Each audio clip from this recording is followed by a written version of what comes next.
During One Piece chapter 1125, we are introduced to a new Gorosei member and the death of another. Not only that, but in Egghead Island, we finally saw that they are fighters and what their capabilities were.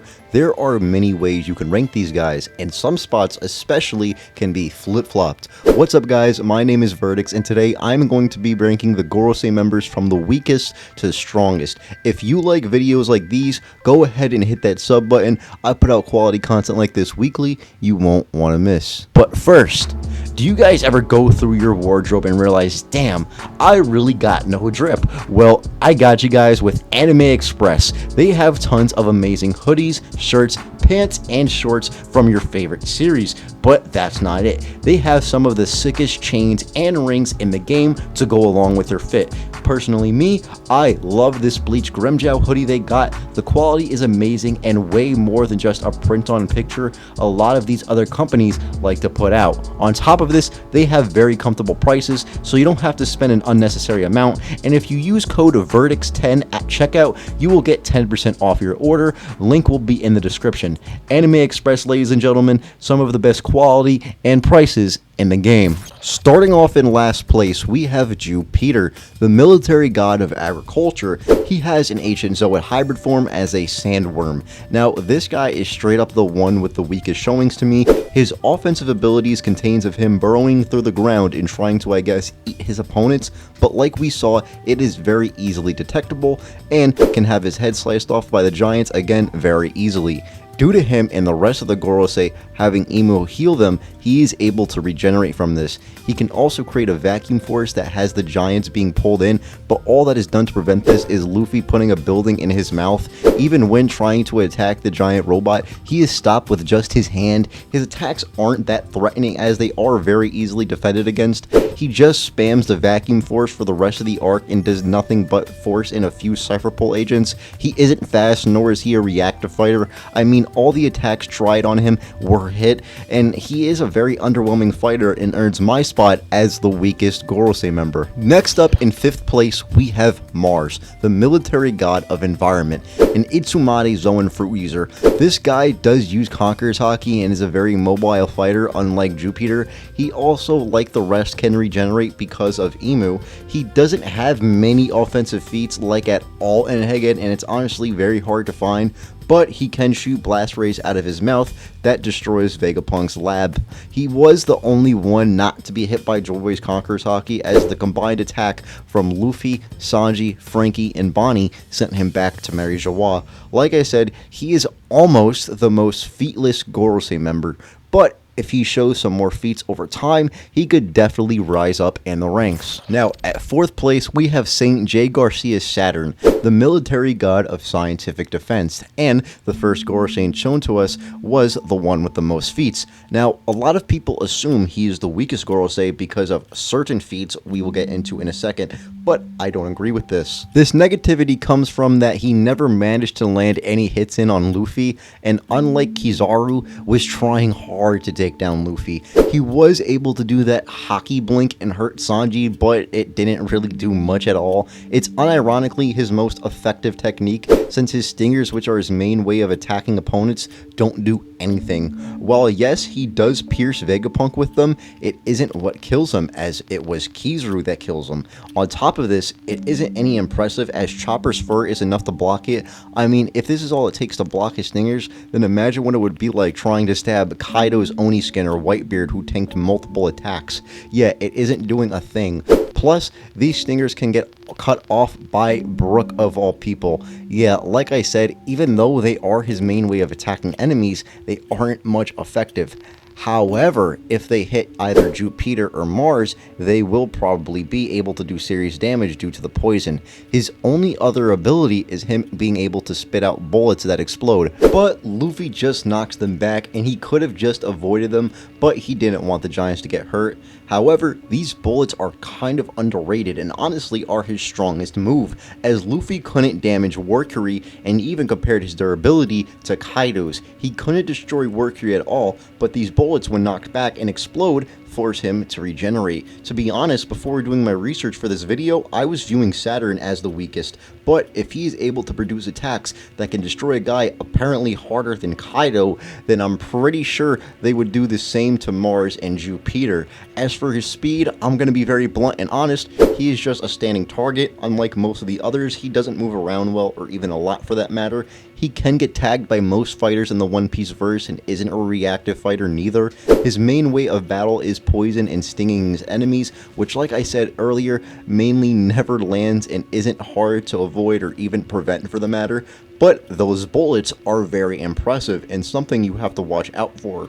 His durability is just not good at all, as a punch from Kuma can make him leak a ton of blood. The only reason he isn't affected by this later is regeneration, which is most likely due to Imu, not his own power. He gets bullied by multiple attacks from Luffy, and like Kizaru, he is visually damaged by these attacks and doesn't have to sneak, as he will use Gatling attacks at point blank range that do a vast amount of damage to him.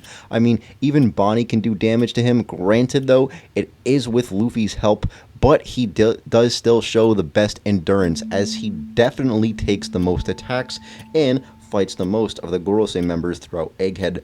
Unfortunately for him, in the recent chapter, Imu did burn that dude down to a crisp for failing the job, so we have seen all there is to it from Saturn. Like I said earlier, I did view him as the weakest, but after rereading, I've come to light to see that that isn't the truth. Beginning with the top 3, we have Zoro, the military god of finance. Now, this guy is probably the one at first thought to be the strongest, and honestly, with time, he still could be. He shows off great swordsmanship and is a supreme blade user.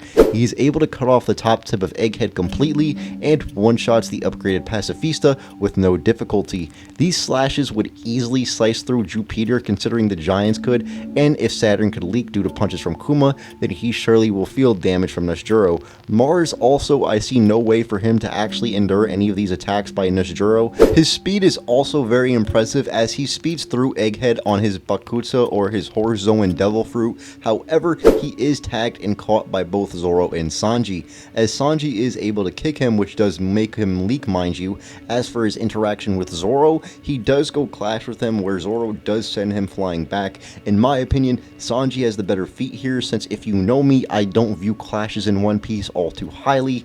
But not to get off topic, Zoro is able to get hurt by Sanji and sent flying back by Zoro.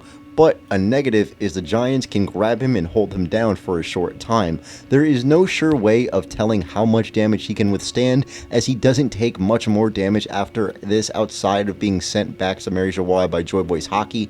But Zoro could definitely move up, and especially to number 2 in due time. Speaking of the number 2, that spot goes to Workery, the military god of law. The top man was always the man in the middle, and impressed me the most on Egghead out of all the Gorosei, as his Zoan fruit grants him the ability of the Hoki, or the spore-like form. With this form, he has Conqueror's Haki roars that can produce fire and put Luffy on the run. He also has sword-like horns that he can use to strike as well. They are blocked by the giant shield, but his Haki roar keeps them constantly on the run. He also has great durability that really impresses me, to be honest, as it is shown to be arguably tougher than Kaido's, as when Luffy does Red Rock in Gear 5, it damages his hand more than Workery. And like I said earlier, Luffy couldn't do what he did to the rest of the Gorosei to Workery, as he doesn't need to regenerate until Luffy knocks back Saturn's bullets, which like I said, could be used to put Saturn higher on this list depending on how you feel. But just like Saturn, he is an easy target to hit if you can get past his Haki roar, as he isn't really a mobile fighter. As for why I think he is above Zoro, while yes, Zoro is able to tag him fairly easily, he doesn't have the ability to combat his Haki roar that had Luffy running. Even if he felt his sword is a problem, Workery can use his horns to deflect Zoro's sword. Even if Zoro could cut half of Egghead off, we have seen Law and Punk Hazard do this exact feat, and I don't think his his slashes are stronger than named Gear 5 Luffy attacks that Warkuri straight up tanked. The top man really showed out in Egghead and was the biggest problem for the Straw Hats amongst the Gorosei. Now, finally at number 1, we have for Garling. In 1125, Garling was shown to replace Saturn as the 5th Gorosei member. Now, remember when I said Jupiter was almost the most featless Gorosei? Well, that title and number 1 belongs to Garling, but why do I view the most featless one this high? Well, he was formerly the leader of the Holy Knights and is a relative of Shanks. It is very likely he has Conqueror's Haki, and not only this, but would make sense if he was the one that Whitebeard mentioned scarred him and looked like Shanks himself. The dude is a guy I have had some stock in for a while now, and was even one of the contenders for the One Piece at the end of page 1121. He was even at God Valley and likely fought against Whitebeard and the rest of the Rocks Pirates, where he most likely gave Whitebeard his scar. Some of my reason for him being this high does have to do with headcanon, but I think it is very understandable. He is a very obvious outlier, but what I believe is a higher one, as there is no other Gorosei that could have done anything such as scoring Whitebeard, who had multiple battles with Roger of all people, yet somehow Garling accomplished this and not Roger. If he does also gain Imu's regeneration, the dude got even scarier, giving him the position as the strongest Gorosei member. Well, there you have it, ladies and gentlemen. I hope you enjoyed. Subscribe if you did and drop a like. Let me know how you feel about the rankings and drop your own in the comments. I'm very curious about what your guys' rankings are. By the way, I just have to say it, I do not go by the closest or farthest to the sun scaling. It's just not how I scale, but if you do, I get it. Make sure to use code VERDICTS10 at checkout for 10% off amazing streetwear. As always, thanks to Tiberius for the thumbnail. He makes high quality thumbnails, and if you would like some of your own, hit up his Twitter. Link will be in the description. Check out my Twitter as well, at verdicts_, for more of my takes. And without further ado, you guys can get out of here.